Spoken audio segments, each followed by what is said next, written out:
एक ऐसा स्टॉक जो काफी लोगों ने खरीदा, एक ऐसा स्टॉक जिससे बहुत लोगों ने पैसा बनाया, एक ऐसा स्टॉक जिसमें बहुत लोगों ने अपॉर्चुनिटी मिस भी की। आज हम उसी स्टॉक के बारे में डिस्कस करें। ये स्टॉक आज के रेट में काफी पॉपुलर हो गया है।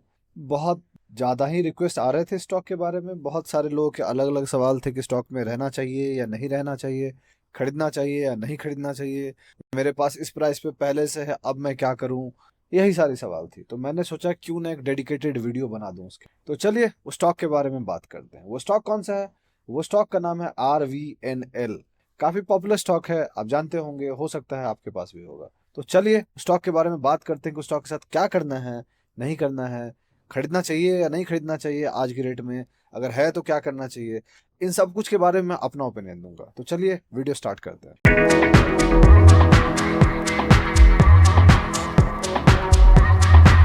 कैसे हैं आप लोग? मेरा नाम ब्रज भूषण हुआ और मैं आप लोग का स्वागत करता हूं आप लोग के अपने चैनल पे जिसका नाम है ट्रेड विद भूषण। ये वीडियो एक लर्निंग पर्पज वीडियो है। आगे बढ़ने से पहले मैं आपको दो चीज क्लियर कर देता हूं। सबसे पहला, जो भी इस वीडियो में डिस्कस करने जा रहा हूं मेरा खुद का ओपिनियन है। ये वीडियो कोई टिप या रिकमेंडेशन वीडियो नहीं है। इसको आप लर्निंग पर्पज के लिए ही कंसिडर करें। मैं कोई सेबी रजिस्टर्ड नहीं हूँ। पॉइंट नंबर 2, आपको कोई भी फाइनेंशियल डिसीजन लेना है उसके लिए आप अपने फाइनेंशियल एडवाइजर से डिस्कस करें। मैं वो सही इंसान नहीं हूँगा।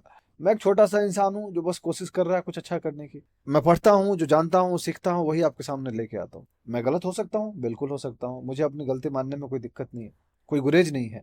बस आपको ये समझना पड़ेगा कि अगर मैं गलत हूँगा तो ठीक है, सही होऊंगा तो ठीक है। मैं आपके सामने प्रॉफिट ब्रैग नहीं करने आऊंगा, सही होने के टाइम पे मैं ब्रैग नहीं करने आऊंगा कि देखो देखो मैं सही था। तो यही है। तो जो भी मैं बात करूंगा इस वीडियो में वो एक लर्निंग पर्पज वीडियो के लिए, इसलिए उसके हिसाब से आपको देखें। तो जो स्टॉक है RVNL, ये पॉपुलर क्यों हो गया? वैसे भी स्टॉक मार्केट की दुनिया में जो स्टॉक काफी ऊपर जाता है वो एक ना एक टाइम पे पॉपुलर हो जाता है और वो क्राउडेड स्टॉक होने लग जाता है। RVNL आज के रेट में क्राउडेड स्टॉक है। क्राउडेड स्टॉक का क्या मतलब होता है? जब बहुत सारे लोग उसको खरीदने लग जाते हैं। RVNL ने नहीं भी तो ऑलमोस्ट लास्ट 2 साल के अंदर प्रोबेबली 10x मूव दे दिया है, 1000% का मूव दे दिया है। कभी 30, 32, 34 रुपए में हुआ करता था, आज के रेट में 320, 330 के आसपास चल रहा है। सो जब इतना बड़ा मूव आता है तो ऑब्वियस है कि मार्केट में हर एक कोना में कोई ना कोई इंसान जान जाता है कि कोई ऐसा स्टॉक है जो ऊपर जा रहा है।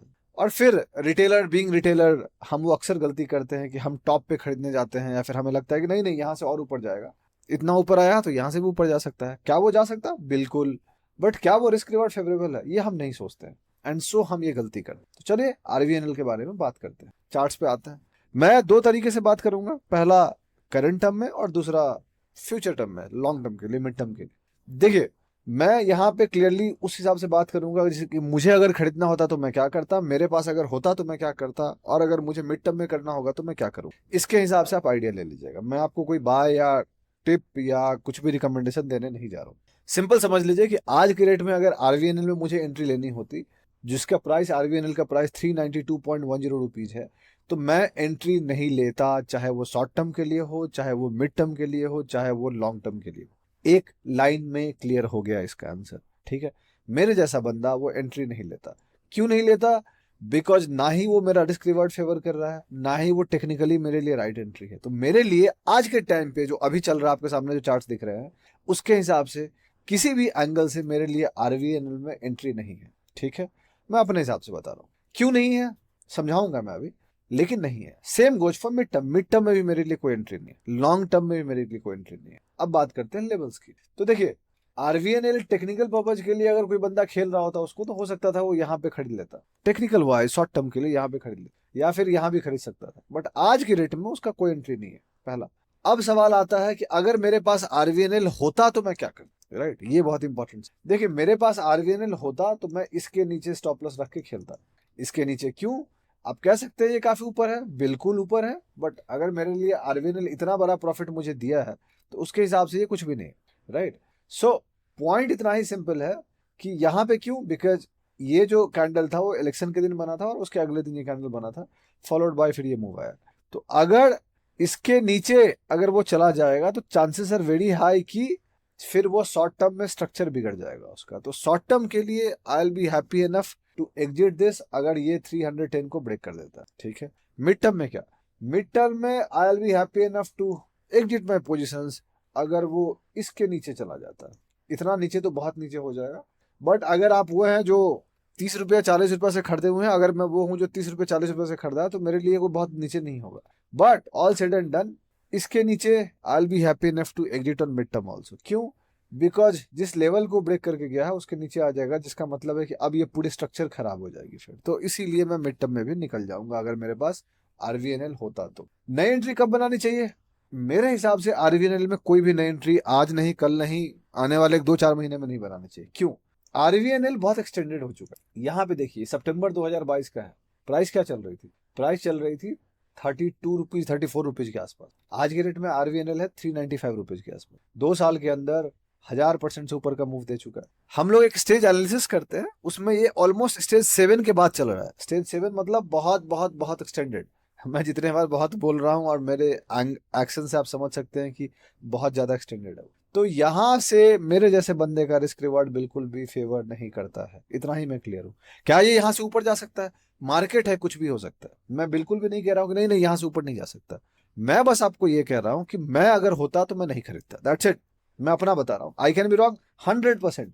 मैं यहाँ सही होने नहीं आया हूँ, मैं यहाँ पैसा कमाने आया हूँ। तो मैं वैसे स्टॉक को खरीदूंगा जो मेरे रिस्क रिवॉर्ड को फेवर कर रहा है। मैं वैसे स्टॉक को खरीदूंगा जो मेरे माइंडसेट को सूट कर रहा है। मैं वैसे स्टॉक को खरीदूंगा जिसको खरीद के मैं बैठने में आराम से रहूँ। आज के रेट में मैं वो प्लेयर नहीं हूँ जिसको 10-15% चाहिए। 10-15% तो कोई स्टॉक कभी भी दे सकता है। फॉर मी आज के रेट में अगर मैं कोई स्टॉक में एंटर कर रहा हूँ तो मुझे 40-50-70% प्रॉफिट चाहिए। क्या आरबीएल यहाँ से 70-80% प्रॉफिट दे सकता है? आई डाउट, मुझे डाउट है। क्यों? उसको यहाँ 70% देने के लिए ऑलमोस्ट 700, 750, 800 जाना पड़ेगा, जिसका मुझे डाउट लग रहा है कि जाएगा। मैं क्या कह रहा हूँ कि आरबीएल यहाँ से गिर जाएगा, ऐसा मैं बिल्कुल भी नहीं कह रहा हूँ। मैं बस आपको ये कह रहा हूँ कि सुनो और लेटर वो करेक्ट तो जरूर होगा, चाहे वो आज हो, चाहे वो 1 महीने बाद हो, चाहे वो 5 महीने बाद हो, होगा जरूर। क्यों? Because there is something called mean reversion, mean reversion. उसको आना होगा अपने मीन वैल्यू के आसपास। अगर वो नहीं आएगा तो प्रॉब्लम है, आना तो पड़ेगा। वो कहते हैं ना, हर किसी को अपने लेवल पे आना तो पड़ता है, आज नहीं कल सही आना तो पड़ेगा। तो ये चीज है। बाकी आरबीएल फंडामेंटल वाइज बढ़िया रहा है, अच्छा किया है, रिजल्ट्स भी अच्छे रहे हैं, उसमें कोई डाउट नहीं है। लेवल्स मैंने आपको बता दिए।